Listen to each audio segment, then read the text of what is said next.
बिस्मिल्लाहिर्रहमानिर्रहीम। अस्सलाम वालेकुम नादरीन, आप यूट्यूब चैनल देख रहे हैं, मैं इमरान खान हूँ। नादरीन, एक ख़बर छपी है फाइनेंशियल टाइम्स में, और ये फाइनेंशियल टाइम्स जो है वो कोई आम अखबार तो है नहीं, ये बैनुल अक़वामी सतह का एक मंजा हुआ अखबार है। और इसके अंदर ख़बरें जो हैं वो बड़ी ठीक ठाक छानबीन के बाद छपती हैं। तो एक इन्होंने, क्योंकि दुनिया की सबसे बड़ी स्टोरी है कि इस वक्त ईरान और अमेरिका के बीच में जंगबंदी हो रही है, और स्विट्ज़रलैंड के अंदर इस मुआहदे के ऊपर दस्तखत होने जा रहे हैं। वहाँ पे अमेरिका की क़यादत भी जाएगी और ईरानी क़यादत भी आएगी, और यूरोप के पुरफ़िज़ा मकाम में स्विट्ज़रलैंड में ये सब कुछ होगा। उन्होंने जो स्टोरी की उस पर आसिम मुनीर साहब के जो हमायती हैं वो बहुत भड़क उठे हैं, बहुत गुस्से में। फाइनेंशियल टाइम्स की स्टोरी क्या है, यहाँ मैंने उसका पूरा ट्रांसलेशन निकाल के अपने सामने रखा है। और ये स्टोरी एक्चुअली एक्सपोज कर रही है कि पाकिस्तान के पास वो सलाहियत नहीं थी मुज़ाकरात करवाने की, या पाकिस्तान वो नताइज हासिल नहीं कर सका मुज़ाकरात में जो अमेरिकन चाहते थे, और फिर कतरियों को सामने आना पड़ा। और फिर जो कतरी हुक्मरान हैं उनके नाम भी लिखे गए स्टोरी के अंदर, जिन्होंने बड़ा अहम रोल प्ले किया ईरान और अमेरिका को मुज़ाकरात की मेज़ के ऊपर बिठाने में और एक नतीजा निकालने में। ऐसा नहीं कहा गया स्टोरी में कि पाकिस्तान नाकाम हो गया, लेकिन ये बताया गया कि कतरियों की है असल कामयाबी, और ये सहरा मुज़ाकरात की कामयाबी का उनके सर पे जाता है।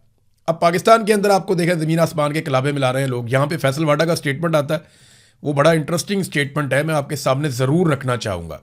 फैसल वाडा ने कहा कि फील्ड मार्शल आसिम मुनीर ने मुआहदे का मुसव्वदा तैयार करके टाइप भी खुद अपने हाथ से किया। यानी यहाँ पे इस तरीके से गेम उठाई जा रही है, लगातार जूते पॉलिश हो रहे हैं कि आसिम मुनीर ने दुनिया को जंग से बचा लिया और आसिम मुनीर ने ये मुज़ाकरात करवाए। लेकिन फाइनेंशियल टाइम्स की स्टोरी कुछ और कह रही है। अब दुनिया भर के जो जरीदे हैं, अखबारात हैं, वहाँ इसके ऊपर तबसरा किया जा रहा है, और बहुत बड़े बड़े लोग, बड़े तगड़े लोग जो है वो इसके ऊपर अपना मौक़िफ़ भी दे रहे हैं। स्टोरी क्या है पहले आप वो देख लीजिए, आपको समझ आ जाएगी।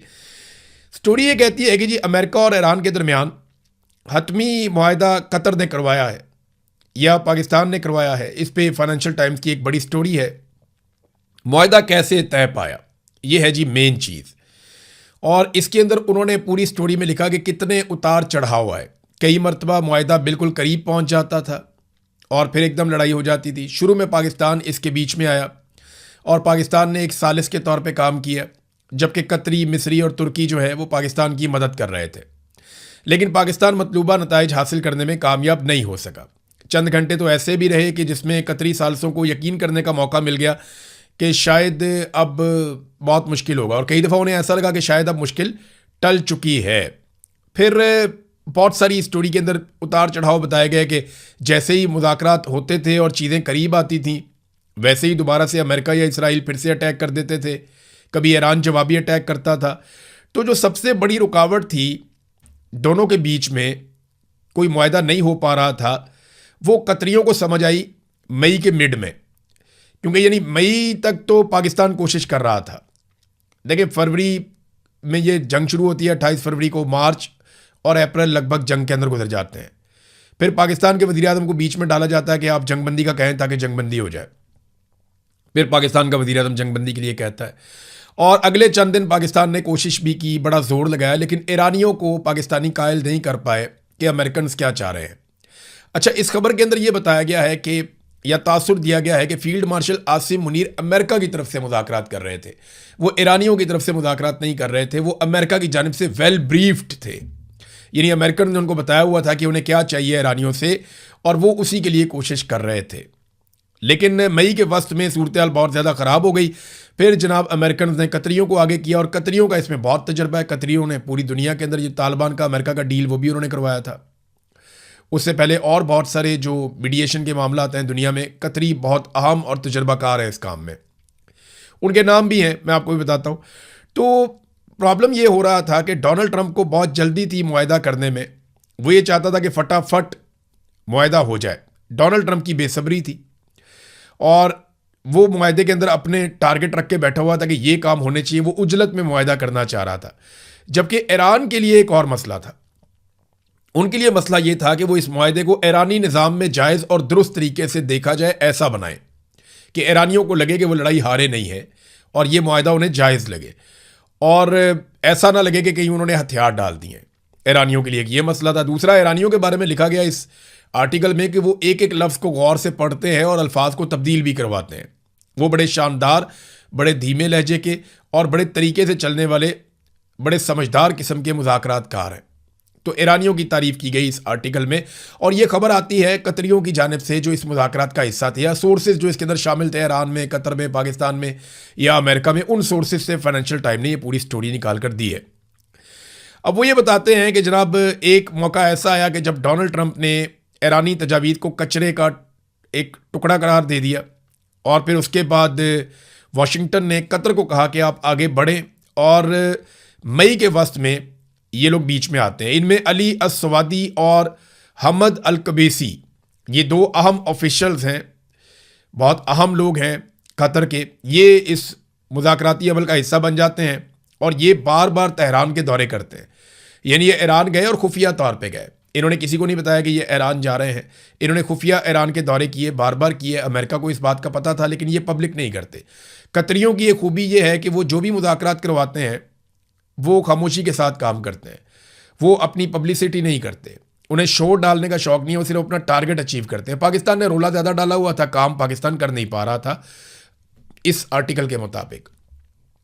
फिर उन्होंने कहा जी कि मुज़ाकरात अभी काफ़ी आगे बढ़े ही थे कि ईरान पर अमेरिका और इसराइल ने दोबारा हमला कर दिया और दोबारा से हालात ख़राब हो गए। और 2 मरतबा ऐसा हो चुका था कि जैसे ही मुआहदा चल रहा होता था, मुज़ाकरात चल रहे होते थे, तो बीच में हमला कर दिया जाता था और हालात ख़राब हो जाते थे।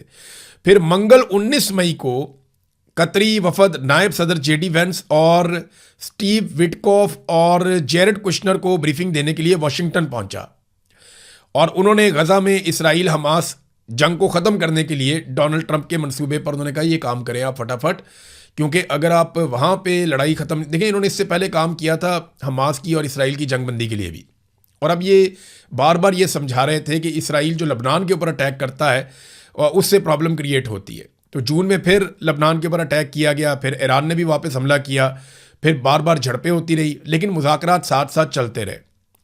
तो कतरियों ने कम से कम ईरान को ये समझाया कि मुज़ाकरात अगर नाकाम हो जाते हैं तो उनको कितना नुकसान होगा और कामयाबी में कितना फ़ायदा होगा, और अमेरिकन को ये बताया और उन्हें कायल किया कि इन शराइत के ऊपर तो ईरान कभी नहीं मानेगा, तो कुछ चीज़ें जो है इनका हल निकल सकता है। बहरहाल दोनों फ्रीकैन को आहिस्ता आहिस्ता, यानी दोनों को लगता था उनका पल्ला जो है वो भारी है, ईरानियों को लगता था कि हम तगड़े हैं, अमेरिकन को लगता था हम इनको तबाह कर देंगे, और इसलिए दोनों बात मानते नहीं थे। फिर कतरियों ने इसके अंदर, क्योंकि उनका बहुत वसी तजर्बा है ये काम करने में, उन्होंने कुछ ना कुछ करके ये मुज़ाकरात कामयाब बनाए। और एक मौका ऐसा भी आया कि तमाम अरब हुक्मरानों ने और फील्ड मार्शल ने डोनाल्ड ट्रंप को फ़ोन करके हमला ना करने की दरख्वास्त की थी। फिर इसके अंदर एक जुमला है जो ख़ास तौर पे मैं आपको बताना चाहूँगा कि ट्रंप के साथ फील्ड मार्शल के ताल्लुकात की बदौलत पाकिस्तानी अच्छी तरह से ब्रीफ्ड थे और इस अमल का चेहरा थे, यानी पाकिस्तानियों को सामने रखा गया था। लेकिन कतरियों ने खामोशी से दोनों फ्रीकैन को करीब लाने के लिए ज़्यादातर भारी भरकम काम किया।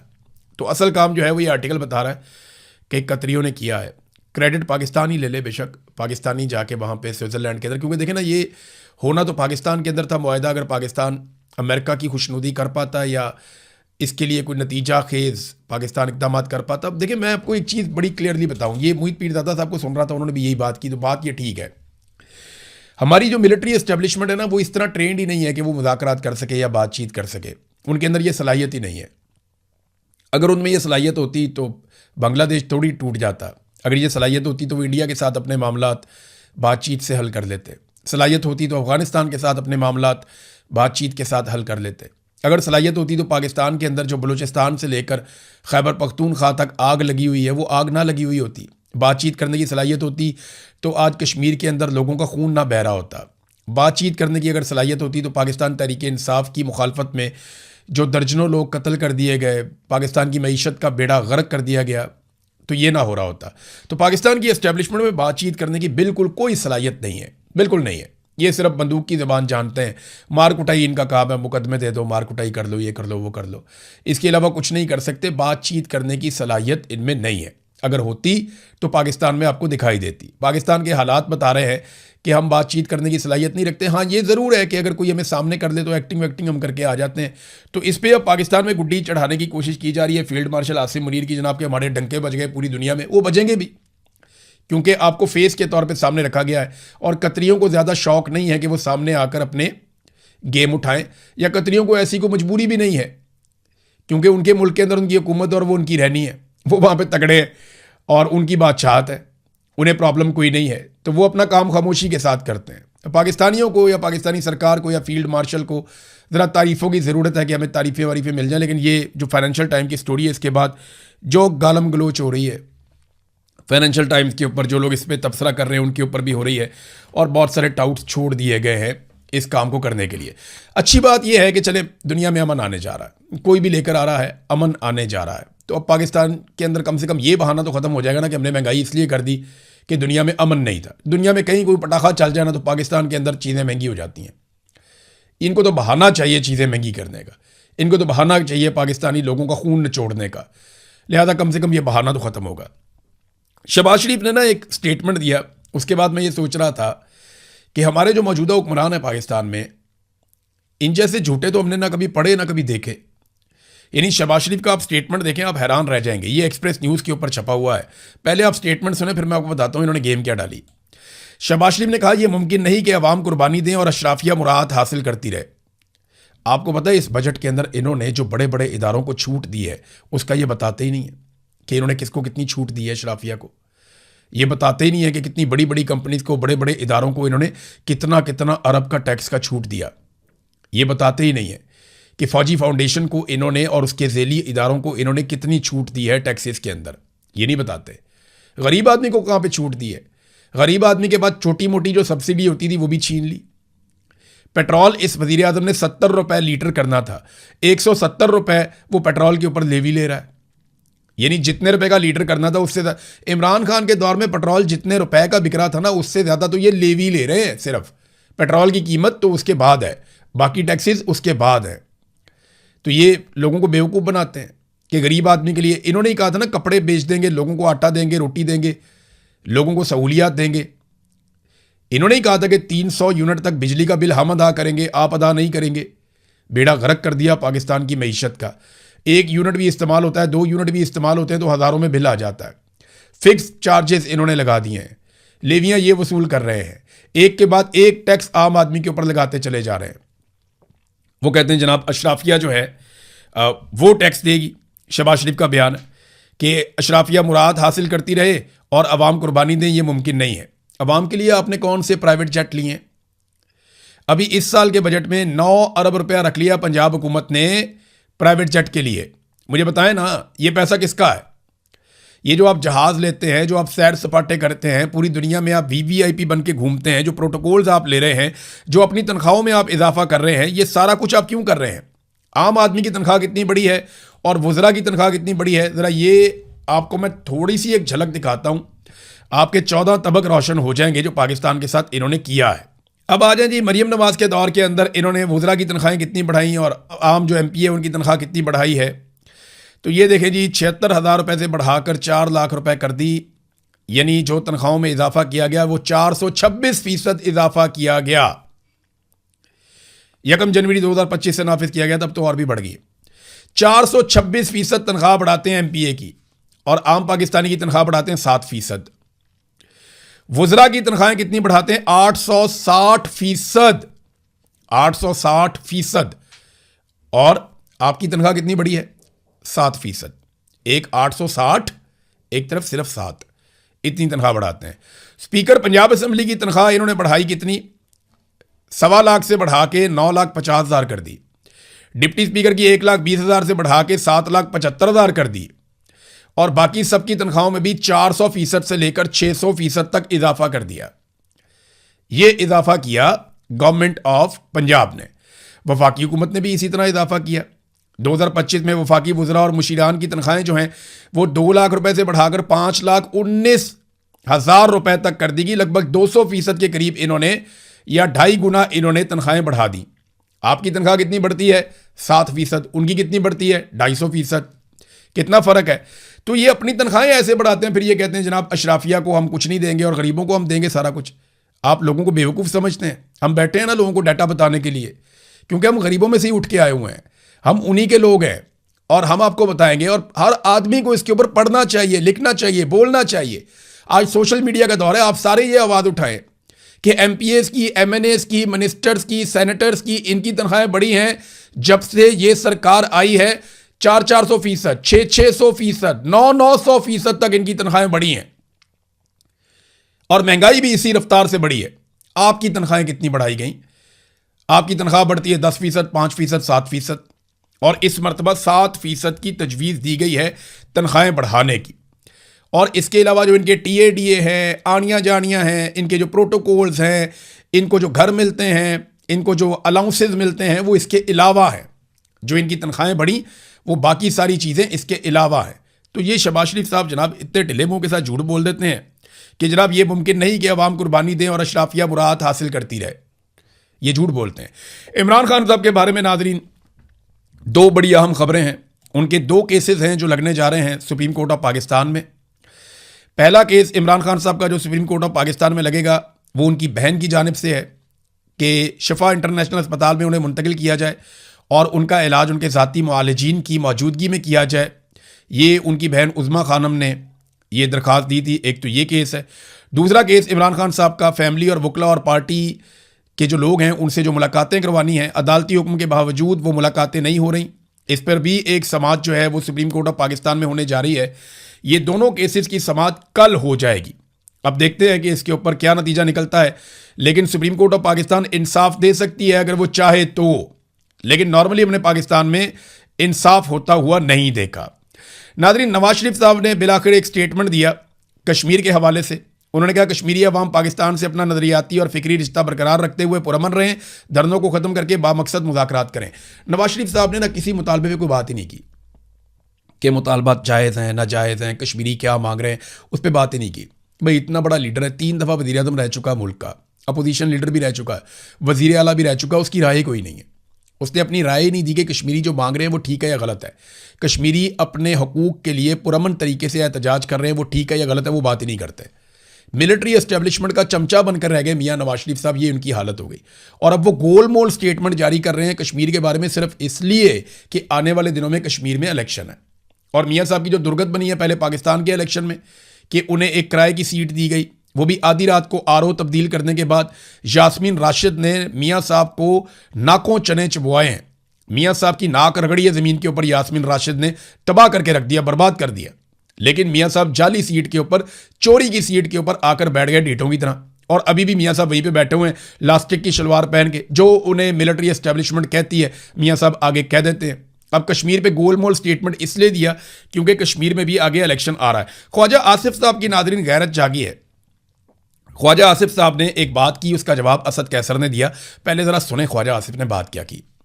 ख्वाजा आसिफ ने कहा कि हम असद कैसर के घर ISI अफसरान की मौजूदगी में बिल्स की नोक पलक दुरुस्त करते थे। ये ऐसा कहा जैसे ये रोज़ करते थे।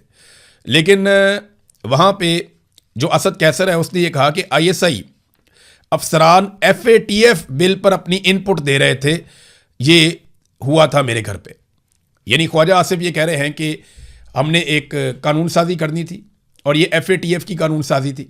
हम गए इनके घर में असद कैसर साहब के, और वहाँ पे ISI के अफसरान बैठे हुए थे और उनकी मौजूदगी में हम इस पे काम कर रहे थे और वो अपनी इनपुट दे रहे थे। असद कैसर कहते हैं जी बिल्कुल ये तो FATF का मामला था और उनकी इनपुट की हमें ज़रूरत थी। इंस्टीट्यूशनल मेमोरी एक होती है, उनको हमने बुला लिया था, उनसे हमने काम लिया था।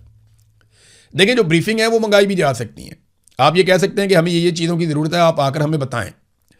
लेकिन फ़ौज की सियासत में मुदाखलत है, इससे इनकार नहीं किया जा सकता। इमरान खान के दौरे हुकूमत में भी थी, गलत थी, नहीं होनी चाहिए थी।